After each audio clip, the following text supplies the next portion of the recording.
안녕하세요. 우선미입니다. 이번 시간에는 추상 클래스에 대해서 공부하겠습니다.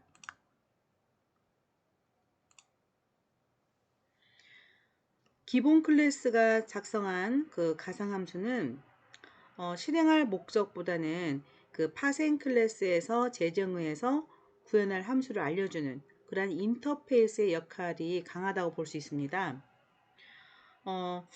그리고 파생 클래스에서 가상 함수를 재정의하면 어떤 쉐입 클래스의 드로우 함수처럼 동적 바인딩에 의해서 기본 클래스의 가상 함수는 거의 실행되지 않는다고 볼 수 있죠. 이런 식으로 어떤 실행이 목적이 아니라면 굳이 기본 클래스의 가상 함수에 코드가 있을 필요는 없지 않을까요? 따라서 그 함수에 코드가 없고 선언만 있는 가상 함수를 순수 가상 함수라고 말합니다. 영어로는 pure virtual function이라고 하겠네요. 순수 가상 그 함수는 멤버 함수의 그 원형 프로토타입 뒤에 equal 0 세미콜론 이런 식으로 선언하고요. 그 shape 클래스의 드로우를 순수 가상 함수라 선언하면 이 예제와 같습니다. virtual void draw 이렇게 쓰고 equal 0 이렇게 쓴다는 거죠. 실제 코드가 없어요.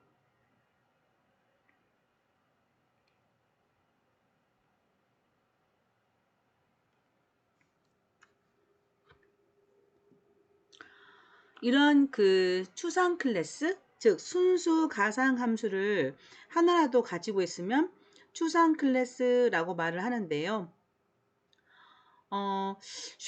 다음과 같은 쉐입은 그 지금 위에서 잠깐요. 다시 위에서 보겠습니다.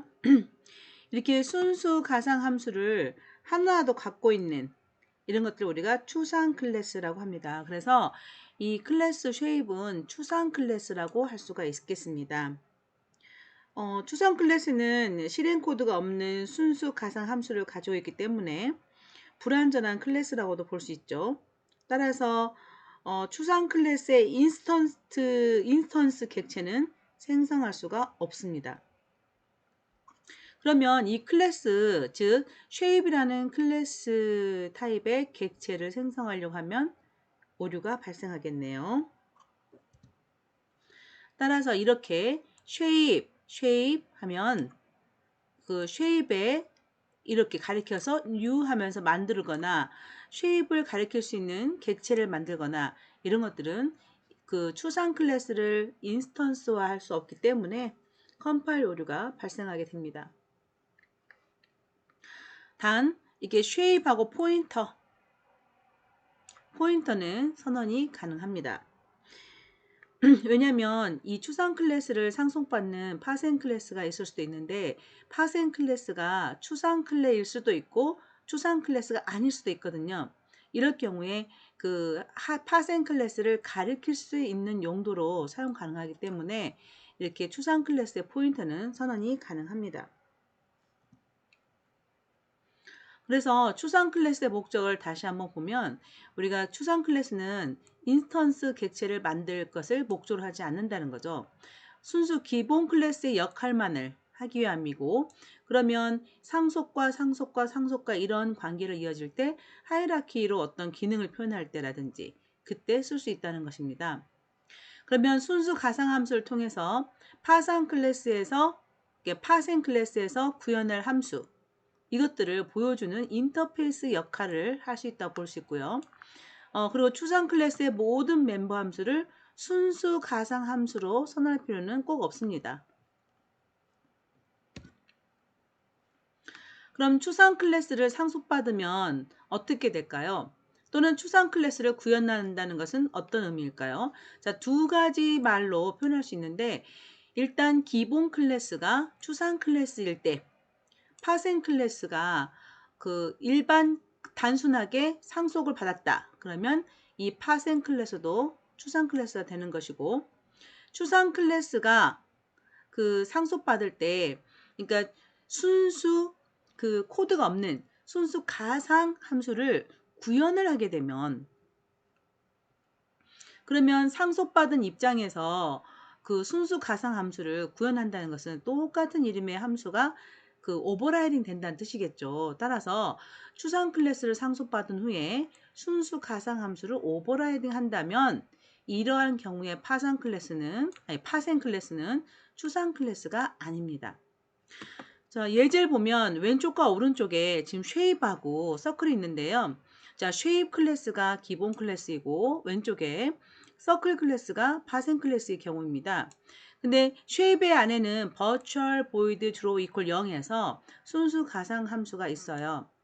그러면 서클이라는 그 파생 클래스에서 그대로 이 draw라는 함수를 언급을 하지 않고 있거든요.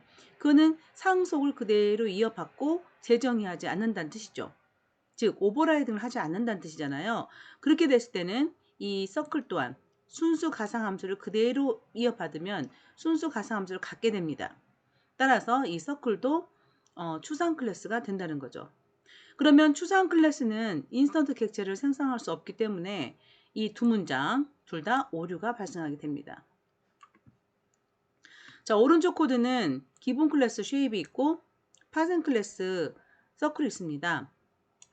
버추얼 보이드 드로우 똑같이 왼쪽 코드와 똑같이 쉐입이 순수 가상 함수를 갖고 있는데요. 서클에서 이 순수 가상 함수를 구현하고 있습니다. 이런 경우에 이 서클 그 클래스는 추상 클래스가 아니라는 거죠. 따라서 쉐입 타입의 객체는 생성이 안 되겠지만 서클 타입의 객체는 생성이 가능하답니다. 따라서 참조형 변수를 이렇게 선언하는 것이 가능하게 되는 것이죠. 이것은 앞장에서 제가 사례 부분을 안 하고 넘어왔는데 그 사례 부분에서 나온 예제입니다. 이렇게 그 shape이라는 기본 클래스의 virtual 순수. 자, virtual 하면서 코드가 실제 없으면서 equal 0으로 끝나는 순수 가상 함수를 갖고 있다고 봅시다. 자, draw 순수 가상 함수를 갖고 있고요. 이 클래스로부터 파생된 클래스 3개, circle, rect, 그다음에 line. 이 클래스들이 모두 이 draw를 재정의하고 있습니다. 자, circle의 draw, rect의 draw, 그다음에 line의 draw. 이럴 경우에 이 파생 클래스 3개는 모두 추상 클래스가 아니게 되죠. 이런 경우에 이 쉐입의 경우는 인터페이스 역할을 톡톡히 하고 있다고 보겠습니다.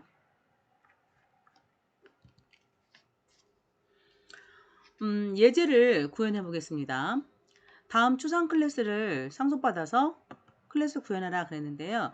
여기에 있는 캘큘레이터를 상속을 받아야 되는데 여기서 보니까 add 그리고 뭐 subtract 그리고 average 이게 있고요. 자, 순수 가상함수 구현이라고 써 있는데 이게 지금 이게 지금 상속 받은 코드네요. 그러니까 이곳에는 calculate 클래스 코드가 있다고 했을 때 이게 이제 구현한 것이네요. 그러면 여기서 얘가 지금 calculate를 퍼블릭으로 상속받았잖아요. 그리고 이게 지금 클래스 캘큘레이터잖아요. 근데 여기 보면 전부 버추얼하고 는 이퀄해서 전부 순수 가상함수예요.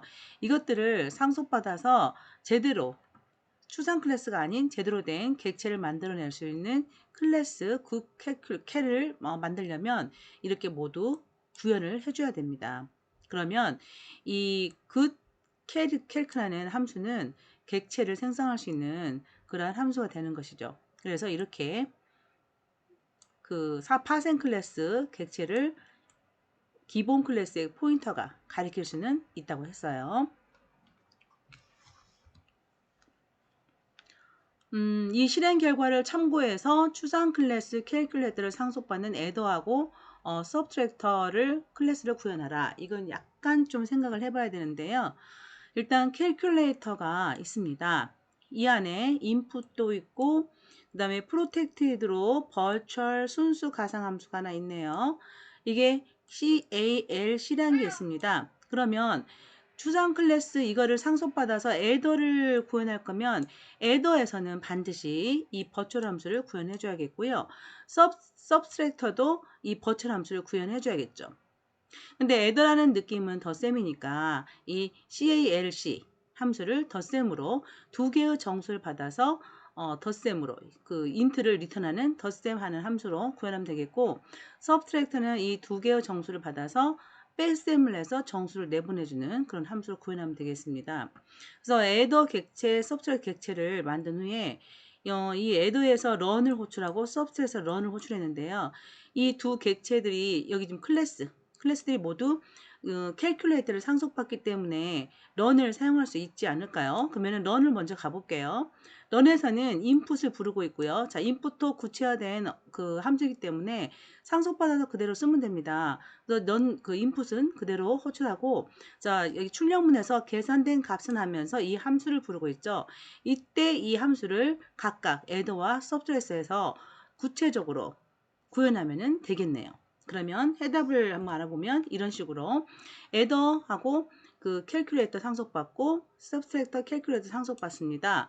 그리고 이 안에서 프로텍티드로 이렇게 int를 되돌려주는 calc 함수 int 두 개를 매개변수로 받는, 안에서는 덧셈을 리턴하고 두 번째 함수에서는 뺄셈을 리턴하는 이런 식으로 구현을 해주면 되겠습니다.